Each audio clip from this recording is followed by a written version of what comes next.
Il est petit, plat et rond, mais ne fait pas plus de 7 cm de diamètre.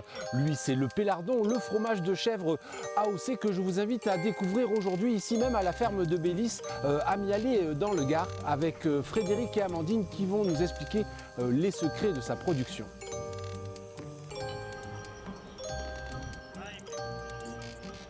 Allez, on monte. Donc on fait monter 8 bêtes pour faire la traite.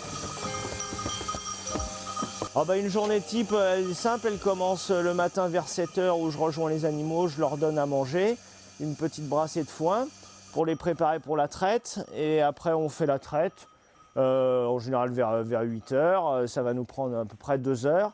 Et une fois que la traite est finie, bon bah souvent j'ai une petite assistance à faire aux animaux, il peut y avoir un petit soin ou deux à faire. Après je les laisse tranquilles et puis en général en début d'après-midi, vers 13 h, 13 h 30, on sort pour le parcours. Donc parcours gardé, on emmène tout le troupeau dans la montagne et on va les faire pâturer tout l'après-midi en général sur une période de 4, 5, 6 heures dans la journée. Ce parcours, il est important, il fait partie du cahier des charges. Le parcours est important. Le cahier des charges de l'AOP Pélardon nous impose une sortie des animaux au minimum 210 jours par an. Les animaux, non seulement sont dehors, mais en plus vont consommer une alimentation qui est une alimentation de leur terroir. Et c'est ce qui va faire, c'est ce qui va contribuer également à l'identité du Pélardon. C'est-à-dire qu'un Pélardon, ce n'est pas un fromage standard. C'est un vrai fromage de chèvre fermier. Le Pélardon qui est fabriqué ici à la ferme de Bélis est forcément complètement différent d'un Pélardon fait chez un confrère. Si le Pélardon est majoritairement produit ici en Cévennes, il faut savoir que sa zone de production s'étend sur 4 départements. Il y a la Lozère, le Gard, l'Hérault, mais également l'Aude. Au total, ce sont une soixantaine de producteurs qui composent cette AOP. Direction à présent l'atelier de production.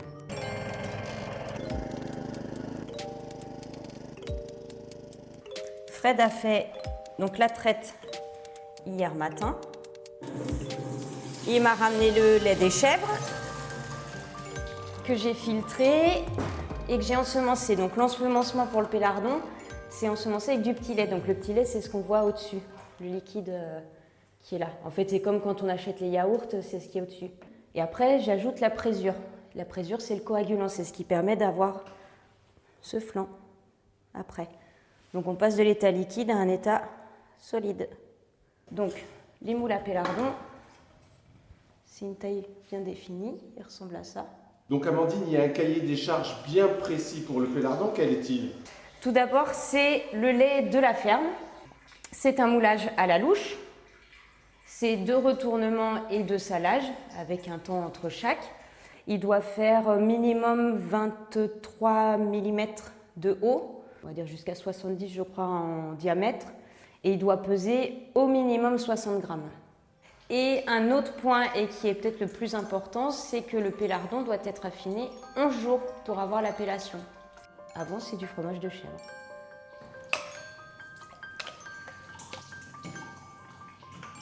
Voilà, vous pouvez retrouver ces Pélardons d'Amandine et de Frédéric en vente ici même à la ferme du Bélis ou alors à Générargues le vendredi matin. Place désormais à la dégustation. Ces fromages peuvent se manger jeunes, demi-secs ou bien secs sur un morceau de pain avec de l'huile d'olive, du miel ou évidemment en salade, la fameuse salade de lardon chèvre chaud.